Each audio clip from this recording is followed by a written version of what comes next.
En la fértil región de Lidia, donde los campos dorados por el sol se extendían como océanos de trigo y las montañas se alzaban como guardianas del pasado, vivía una joven cuyo nombre comenzaba a cruzar las fronteras de los pueblos y los siglos. Aracne no era noble ni hija de reyes. Su linaje era humilde.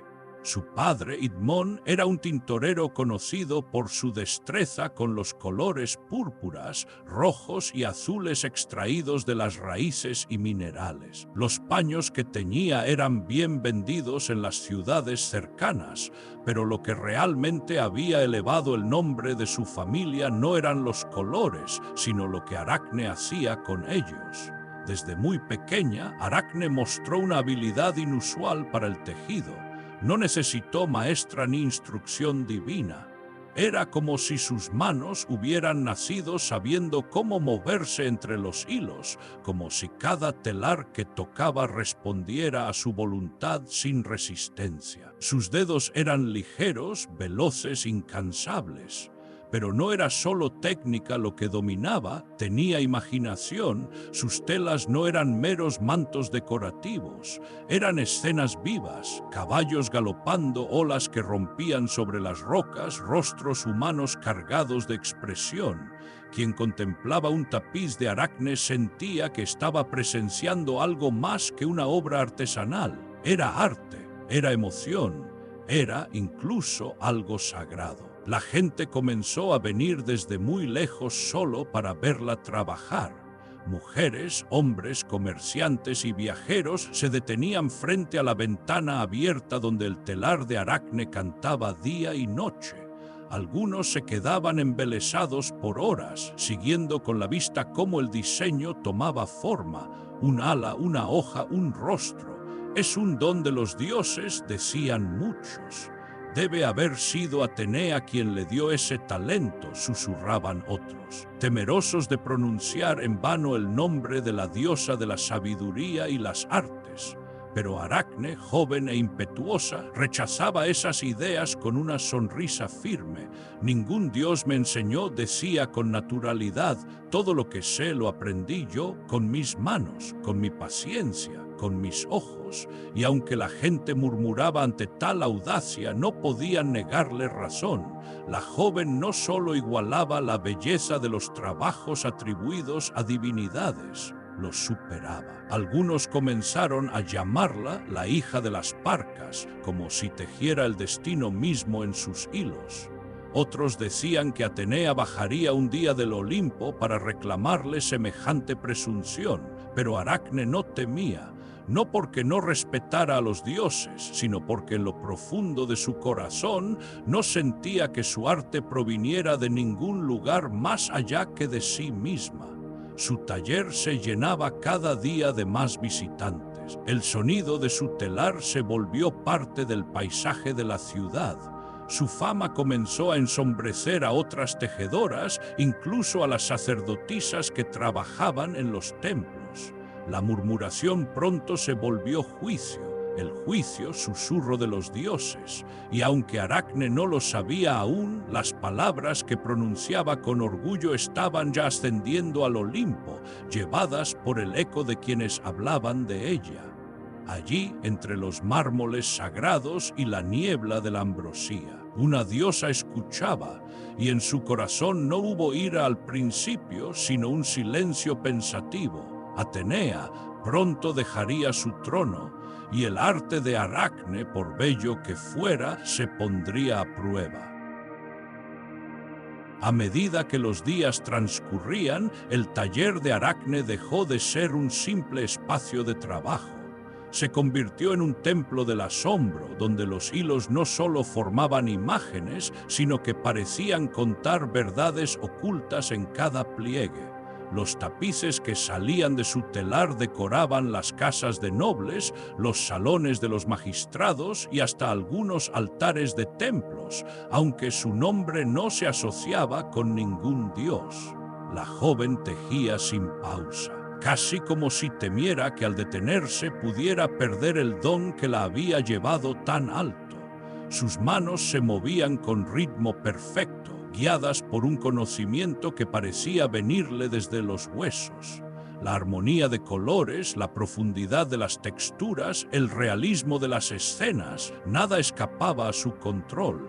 Cada nueva obra superaba la anterior y con cada aplauso recibido, la seguridad en sí misma crecía, pero también su soberbia. Aracne comenzó a aceptar los elogios con una sonrisa apenas contenida. Cuando escuchaba que la comparaban con las mismas musas, no corregía a nadie. Y si alguien mencionaba a Atenea, protectora de las tejedoras, la joven no disimulaba su desdén. Atenea respondía una vez con voz clara frente a una pequeña multitud que la rodeaba. Si la diosa alguna vez tejió como yo, debió haber olvidado cómo hacerlo, porque ningún telar ha producido lo que mis manos han creado. Un silencio incómodo cayó sobre quienes la escuchaban. Algunos la miraron con respeto temeroso, otros con molestia, otros con una especie de compasiva preocupación. Pero Aracne no retrocedió en sus palabras. Estaba convencida. No niego que los dioses son poderosos, pero el arte que yo poseo no es un regalo, añadió. No me fue dado. Lo he cultivado hilo por hilo desde que tengo memoria. Y si Atenea quisiera probar su talento, que baje y lo haga, yo la desafío. Fue la primera vez que la palabra desafío se pronunció con firmeza en su voz, no como un desliz, no como un juego, sino como una convicción. El rumor corrió como fuego entre paja seca. En cuestión de días, la frase llegó a los templos y de ahí a los oídos de sacerdotisas y videntes. En Lidia, el viento parecía soplar con un susurro distinto, más denso, como si algo invisible se agitara en el aire. Los ancianos comenzaron a decir que los dioses no dejaban impunes los desafíos. Algunos dejaban ofrendas en templos por temor a que la insolencia de Aracne atrajera el castigo divino sobre la región, pero Aracne no se inmutaba. Seguía creando, perfeccionando, tejiendo escenas cada vez más ambiciosas. El mar tempestuoso, el vuelo de las aves, los rostros de hombres en batalla, los juegos de los niños. Una tarde, una anciana entró silenciosamente al taller. Tenía la espalda ligeramente encorvada, un manto gris que cubría su cabeza y una expresión amable, aunque sus ojos guardaban una intensidad poco común. «Hija», dijo con voz áspera pero firme, «no es sabio hablar con ligereza de los dioses. El talento sin humildad es una cuerda floja. Basta un error, una palabra de más y el hilo se rompe». Aracne, sin levantar la vista de su telar, respondió: «¿Quién eres tú para hablar de sabiduría?» Otra enviada de Atenea: «Ya he dicho lo que pienso.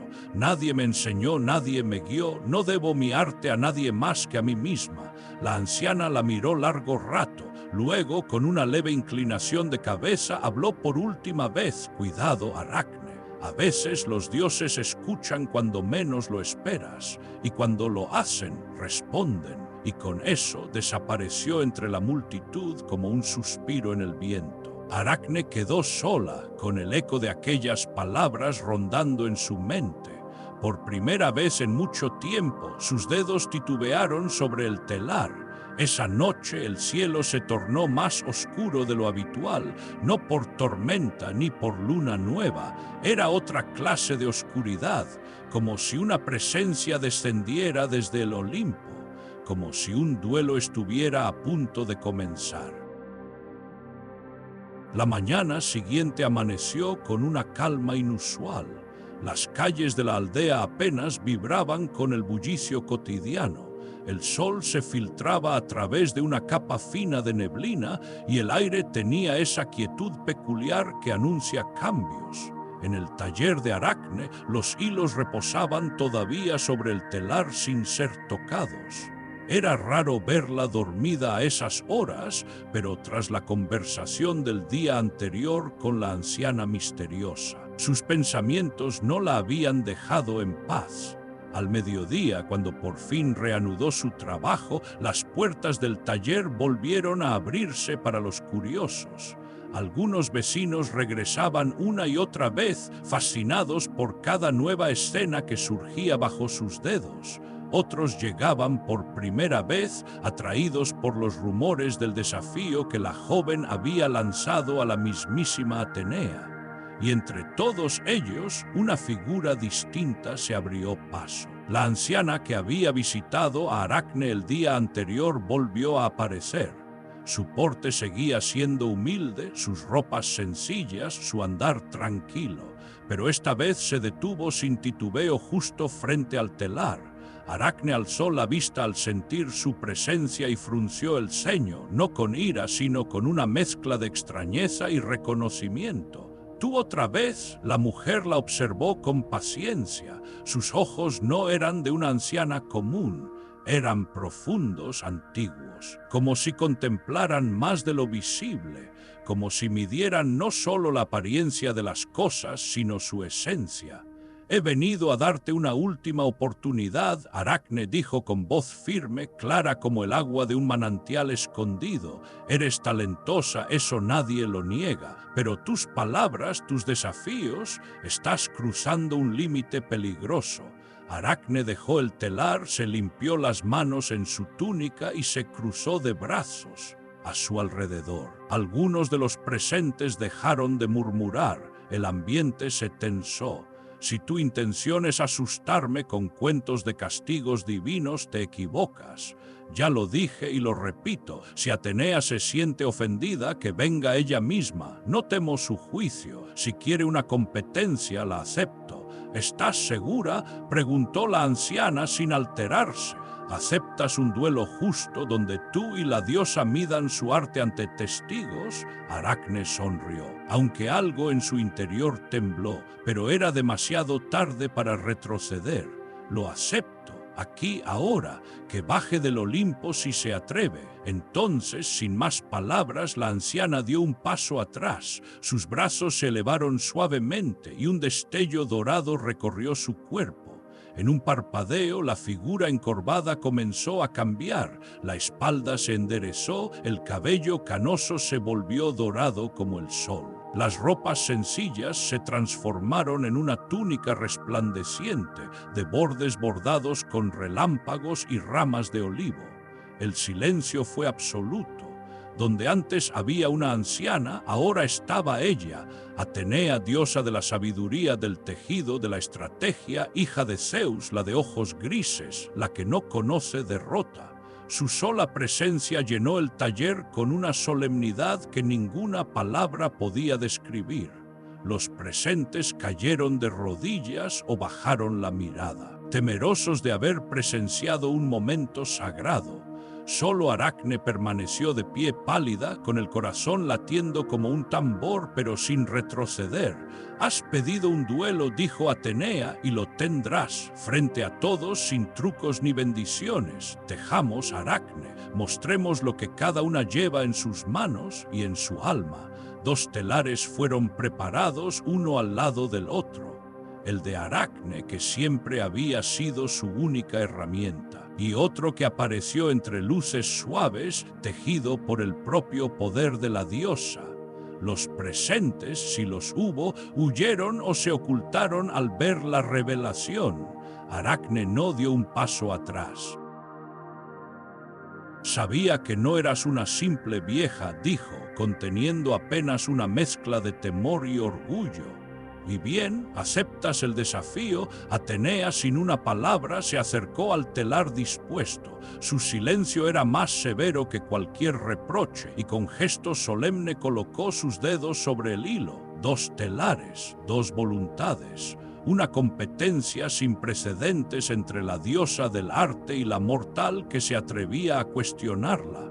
Nadie respiró, ni el viento que solía juguetear entre las vigas del taller.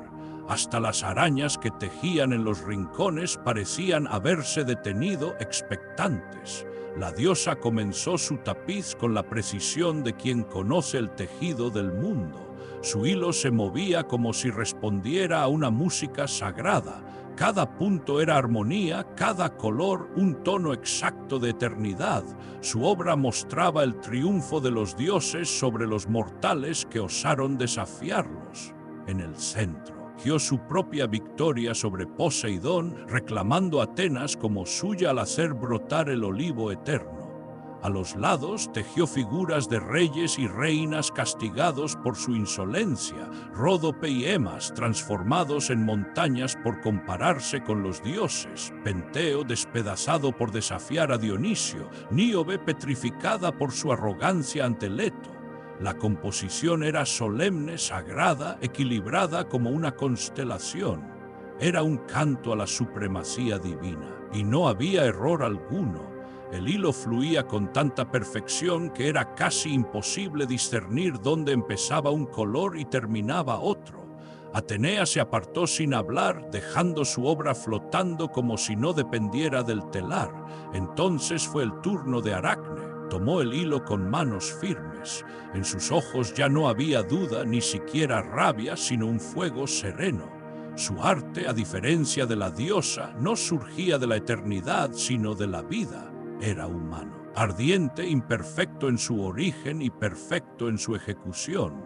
Mientras tejía, una tras otra se desplegaron escenas que ningún poeta se habría atrevido a recitar en voz alta. El tapiz de Aracne no contaba las glorias de los dioses, sino sus faltas. No era una alabanza, sino una denuncia hecha con la belleza del hilo. Apareció Zeus una y otra vez bajo distintos disfraces, como toro raptando a Europa, como cisne seduciendo a Leda, como lluvia dorada cayendo sobre Dánae, Poseidón tomando a Medusa en el templo de Atenea, Apolo persiguiendo a Dafne hasta convertirla en árbol, Dionisio embriagando a las Ménades hasta la locura. Cada escena era de una minuciosidad sobrecogedora. El movimiento de los cabellos al viento, el brillo de las lágrimas, la tensión de los músculos en la huida, todo estaba capturado en hilo y seda, como si el telar respirara. No había odio en el tapiz, sino verdad. Era un espejo que devolvía a los dioses la imagen que no querían ver. Cuando Aracne se apartó, su obra no tembló. Flotaba en el aire tan ligera como un suspiro, tan pesada como la culpa. Atenea lo contempló largo rato. No habló, no encontró error alguno, ni en la técnica, ni en la forma, ni siquiera en la audacia. Pero lo que vio fue más profundo. En cada hilo de Aracne no solo había belleza, había juicio, y el juicio a los dioses. Aunque verdadero, era imperdonable. Sus manos, que podían modelar el orden del mundo, temblaron por un instante. Luego, sin decir palabra, levantó su lanza y el tapiz de Aracne se hizo trizas en una ráfaga violenta. La sala quedó en silencio y Aracne, con los labios entreabiertos, no gritó, solo miró los restos de su arte, y en sus ojos había lágrimas no por la pérdida, sino por comprender el precio de haber dicho la verdad.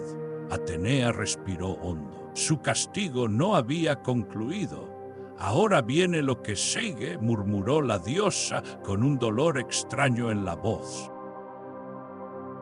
El silencio tras la destrucción del telar fue breve. Atenea, con el ceño aún fruncido por una mezcla de furia y vergüenza, se apartó unos pasos, dejando a Aracne sola en el centro del taller, rodeada de los restos de su arte. Pero para entender el alcance del desafío de la joven, es necesario detenerse en su obra, ahora hecha jirones, y reconstruirla con la memoria del hilo que la formó. El tapiz de Aracne no era simplemente una muestra de virtuosismo técnico, era una declaración. La joven había elegido como tema las transgresiones más infames de los dioses del Olimpo, y no con burla, sino con la crudeza de quien observa la realidad y la teje, sin adornos, sin temor. En el centro del tapiz, Aracne había representado una escena de apariencia sublime, el firmamento estrellado, con nubes suaves que flotaban como plumas en un amanecer dorado. Pero bastaba un segundo vistazo para advertir que bajo esa belleza celeste se desarrollaba una tragedia. En una esquina del tejido, Zeus aparecía metamorfoseado en un toro blanco, de músculos tensos y mirada brillante, mientras Europa, una princesa fenicia, lo acariciaba sin sospecha antes de ser llevada mar adentro, más allá de su hogar, hacia un destino incierto. Las olas bajo el toro estaban tejidas con un degradado tan fino que parecía que se agitaban suavemente al viento. Más adelante, el mismo dios surgía como una lluvia de oro, cayendo por una rendija en la torre de piedra donde yacía Dana, encerrada por su padre para evitar una profecía. La lluvia dorada envolvía su cuerpo de manera ambigua, luminosa, sí, pero también invasiva, insinuando que la divinidad no llegaba para bendecir, sino para poseer. Leda, con su vestido deshecho, yacía junto a un cisne de alas abiertas, Zeus otra vez, mientras sus ojos reflejaban más confusión que deseo. El paisaje era de una belleza inmaculada, juncos que ondulaban, un lago sereno, reflejos de luz, todo tan real que parecía pintado con hilo viviente. En otras secciones, Aracne bordó las historias de Poseidón persiguiendo a Medusa por los pasillos del templo de Atenea, culminando en una escena apenas insinuada, pero cargada de violencia y profanación. A su lado, Apolo era mostrado acechando a la ninfa Dafne, cuya piel ya comenzaba a tornarse corteza, con sus dedos convirtiéndose en ramas mientras huía sin ser escuchada. El tapiz no tenía un único foco. Era un mosaico entrelazado de historias que fluían como las estaciones. Todo estaba vivo en él, los cabellos tejidos parecían moverse con el viento. Las lágrimas, diminutos cristales de hilo, brillaban bajo la luz del día, las sombras eran profundas, matizadas, como si escondieran pensamientos.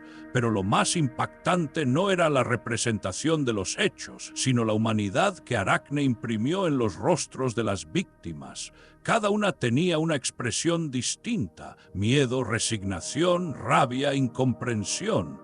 En sus ojos había preguntas que los dioses no respondían, y sobre todos ellos. Los rostros de los dioses eran majestuosos, sí, pero también implacables, indiferentes, incluso crueles. El nivel técnico del tapiz era tal que algunos hilos, al entrecruzarse, creaban la ilusión de volumen, como si los cuerpos sobresalieran del telar. Las texturas eran tan finas que se podía distinguir la transparencia de una tela, el reflejo de una joya, el roce de una pluma. Los bordes del tapiz, que muchas tejedoras decoraban con motivos florales o geométricos, fueron adornados por Aracne con una filigrana sutil de hojas marchitas y relojes de arena, símbolos del tiempo y de la decadencia. Allí, sin decirlo, la mortal insinuaba que incluso los dioses envejecen, al menos en la memoria de los hombres. Cuando Atenea contempló aquel tapiz, no fue el tema lo que primero la enfureció, fue la perfección, ni un solo nudo mal hecho, ni una costura floja. La tensión del hilo era impecable, y para su dolor la escena entera superaba incluso su propia obra. Aracne no solo había osado burlarse de los dioses, lo había hecho con una maestría que ni el Olimpo podía negar. En su interior, Atenea sintió cómo el orgullo herido se mezclaba con el respeto, pero en una diosa el respeto no siempre se expresa con recompensa. En su pecho ardía la rabia de quien ha sido derrotada en su propio dominio. Y sin pronunciar sentencia, en un gesto cargado de poder y castigo, levantó su brazo y destruyó la obra. El telar estalló en un torbellino de hilos dispersos y los retazos del tapiz volaron como si se negaran a desaparecer. Aracne se quedó inmóvil, no lloró, solo bajó la cabeza, no por vergüenza, sino por un agotamiento profundo. Lo había dado todo, y aunque su obra fue destruida, sabía que el arte no muere cuando se rompe, vive en quien lo recuerda. Atenea, por su parte, comprendió que aquel acto no bastaba. No podía permitir que una mortal caminara libre llevando la verdad en sus dedos. Su castigo debía ser más duradero, y así con gesto solemne la diosa avanzó hacia la joven. «Has sido arrogante», dijo con voz grave, pero también brillante. «Tu castigo será eterno como tu talento». El aire en el taller se volvió denso, casi irrespirable. Una energía antigua, más allá de la comprensión humana, se acumulaba en torno a Atenea, cuyo rostro se había endurecido como el mármol de una estatua. El silencio que siguió a la destrucción del tapiz no era vacío, sino una pausa contenida, como la que precede a una tormenta. Aracne, aún de pie, observaba con los ojos secos los jirones de su obra danzar en el suelo como hojas muertas. No suplicaba, no temblaba, solo esperaba. Atenea dio un paso más hacia ella. No había ira en sus ojos, sino algo más complejo, un orgullo herido, una decepción amarga y una sombra de reconocimiento. Había visto la verdad en aquel tapiz, no podía negarla. Pero los dioses no eran conocidos por aceptar críticas, y mucho menos cuando éstas venían envueltas en genialidad mortal. «Podrías haber usado tu don para glorificarnos», dijo la diosa con voz grave, como el trueno que rueda por los cielos antes de desatar su furia. «Podrías haber alcanzado la eternidad entre los nombres honorables, pero elegiste burlarte del Olimpo». De mí, Aracne no respondió, mantuvo la mirada al frente con la cabeza erguida. Y en ese gesto Atenea leyó todo, el orgullo, la tristeza, la derrota sin humillación. La joven no se arrepentía. Entonces, la diosa alzó las manos, no necesitó palabras. Desde sus dedos brotó un fulgor blanco, una luz fría que no cegaba, pero que helaba la médula de los huesos. El aura envolvió a Aracne como una red invisible, deteniéndola en el tiempo. La transformación comenzó de forma imperceptible. Primero su espalda se arqueó con un espasmo, sus brazos se encogieron, alargándose hacia formas desconocidas. Su piel, antes tersa y cálida, se tornó pálida, luego translúcida, hasta adquirir el tono oscuro y brillante de la obsidiana. El rostro de Aracne se desdibujó y su boca se cerró en un silencio que ya no necesitaba palabras. Sus dedos se multiplicaron, finos y ágiles, articulados con una precisión aterradora. Donde antes hubo manos humanas, ahora surgían patas, muchas, hábiles, preparadas para hilar eternamente. El cuerpo de Aracne se encogió hasta alcanzar la forma de una criatura desconocida por los mortales hasta ese momento. Su cintura se estrechó y su abdomen se redondeó como una pequeña esfera palpitante de vida. De su vientre emergió el primer hilo, delgado como un suspiro, perfecto como su obra. En lugar de gritar, Aracne comenzó a tejer.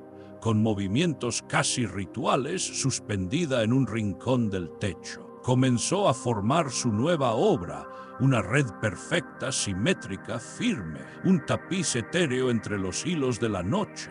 Ya no tenía voz, pero su mensaje estaba claro. El arte persistía incluso cuando los cuerpos cambiaban. Atenea la observó en silencio. Algo en su pecho se agitó, no era compasión ni tampoco satisfacción, era un eco distante de comprensión. Ella también había sido una tejedora, una artista antes que diosa. Sabía lo que significaba vivir para crear. «No morirás», Aracne murmuró como si hablara para sí misma. «Tu castigo será tu don, tejerás para siempre, sin gloria, sin voz, pero jamás serás olvidada». Y sin más desapareció en un torbellino de luz dorada, dejando atrás el taller vacío. Solo quedó la criatura en la sombra, suspendida en un rincón, moviendo sus patas con la misma gracia que antaño movía sus manos. Su arte, aunque invisible a los ojos de muchos, seguiría creciendo en lo oculto, en rincones, en cuevas, en los techos de los hogares.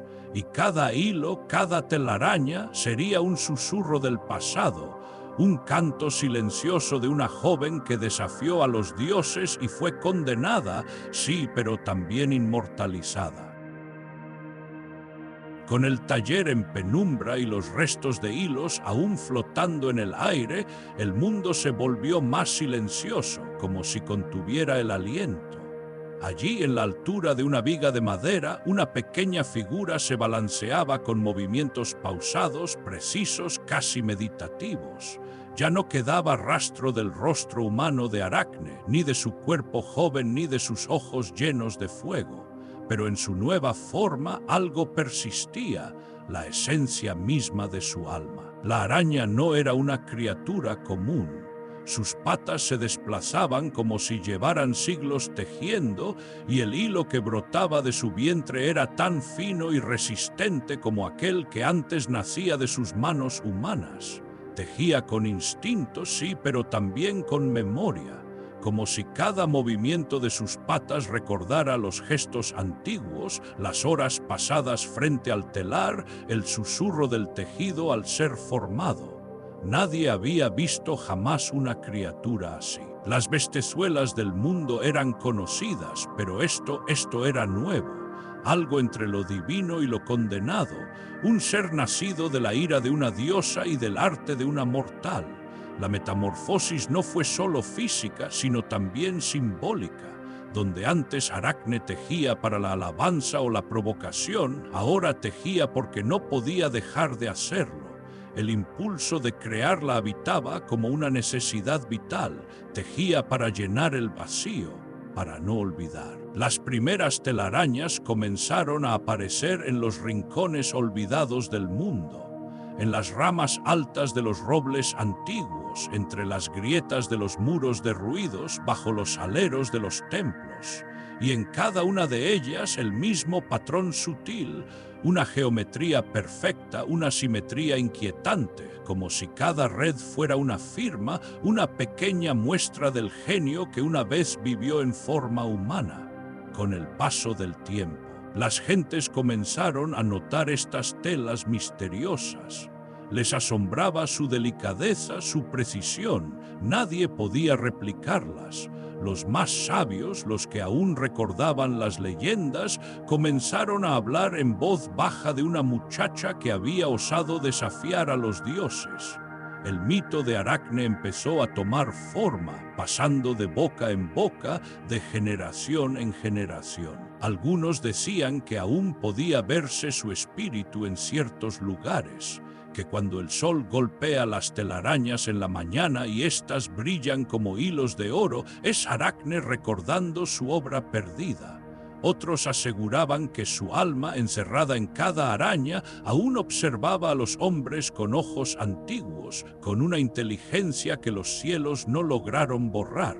Atenea desde el Olimpo jamás volvió a mencionar su nombre, pero en secreto. Cuando los días eran largos y la luz se colaba por los mármoles de su templo, la diosa observaba las telas de araña que colgaban en los rincones y no las destruía.